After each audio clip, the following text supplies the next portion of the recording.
Bonjour, c'est Monsieur P et ça c'est le dernier Apple Mac Mini M2. Mais j'ai décidé de ne pas le conserver et je vais vous dire pourquoi dans cette vidéo. Pour mettre les choses dans leur contexte, j'ai beaucoup hésité avec le MacBook Pro, le Mac Mini et même le Mac Studio. Tout ça dans l'optique de faire tourner ma chaîne YouTube. Je me suis demandé si le Mac Mini de base pouvait suffire. Question performance, je n'ai pas cherché à faire du fancy. Je me suis rendu chez Apple, j'ai choisi le Mac Mini en version de base avec la puce Silicon M2, 8 Go de mémoire unifiée, le SSD de 256 Go et les performances 8 cœurs CPU et 10 cœurs GPU. J'ai pas non plus cherché à l'améliorer, déjà car certains prix n'étaient pas justifiés je trouve, et parce que je voulais pas me prendre la tête. Avec cette version de base, on a 2 ports USB-A, une entrée casque, une entrée HDMI, 2 ports USB-C, un port Ethernet et l'alimentation. On note aussi la petite grille d'aération. C'est simple, accessible et c'est mini. Même si son design n'a pas changé depuis des années, alors qu'il était encore sous puce Intel, c'est son côté ultra compact que j'ai aimé. Il est léger, son côté métal brossé et son look général peut rendre un setup vraiment sympa. Actuellement, j'ai un MacBook Pro 15 pouces de 2014 et j'avais pas envie de casser la tirelire pour les nouveaux MacBook Pro. Il tourne sur Big Sur et c'était un monstre à sa sortie, avec un quad-core i7 cadencé à 2,2 GHz, 16 Go de RAM et un SSD de 256 Go. J'ai monté dessus pendant des années sans aucun problème. J'ai créé ma chaîne YouTube avec lui, j'écris tous mes scripts pour mes vidéos, je fais mes tests de jeux vidéo aussi et j'ai même lancé mon podcast depuis ce MacBook. Sauf que voilà, après 10 ans, il est un peu fatigué. La batterie ne tient plus vraiment quand il n'est pas branché, le temps n'a pas épargné sa coque et son état général accuse un peu le coup quand même. Mais c'est fou de se dire qu'il a tenu et été mis à jour pendant 10 ans par Apple. J'achète un nouveau Mac environ tous les 10 ans et il était grand temps que je fasse appel à son successeur. Le Mac Mini n'est livré avec rien. Entendez par là ni clavier, souris, ni écran. Mais si vous avez vu mes précédentes vidéos, je suis un joueur PC. J'avais donc déjà tout l'équipement nécessaire pour utiliser ce Mac Mini. Un 2 kit Channel Mini 2, une G502 Lightspeed. C'est bien, mais pas forcément pour une configuration Mac.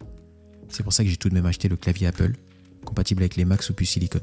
J'ai donc pu profiter de Touch ID sur mon clavier.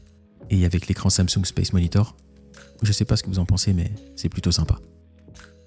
Comme j'ai dit plus tôt, je suis un créateur de contenu vidéo et photo, et j'utilise principalement Final Cut Pro, Pixelmator Pro, Audacity ou encore Craft. Et à la différence de ce que je faisais avant, maintenant j'ai envie de me poser sur mon bureau pour créer. Je me trouve dans une meilleure disponibilité pour laisser ma créativité s'exprimer. J'ai donc choisi ce Mac Mini M2 qui devait être le parfait compromis entre prix et performance. Je rappelle qu'à l'heure où je fais cette vidéo, il coûte 699 €, voire 579 avec la remise éducation. Oui mais voilà. Passer les effets wow, c'est-à-dire sa rapidité dans les tâches basiques, comme naviguer sur internet, faire du traitement de texte et consommer du contenu, je me suis heurté très vite à ses limites.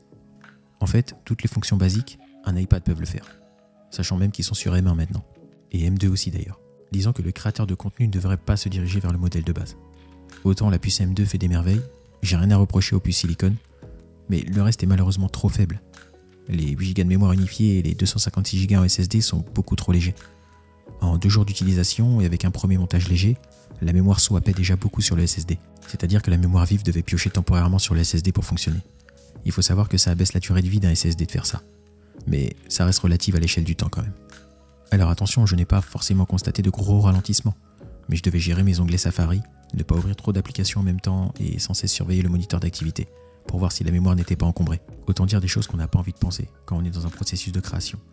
Je vois le Mac comme un facilitateur de création et pas comme un frein. Il faut qu'il soit énergique, réactif et silencieux.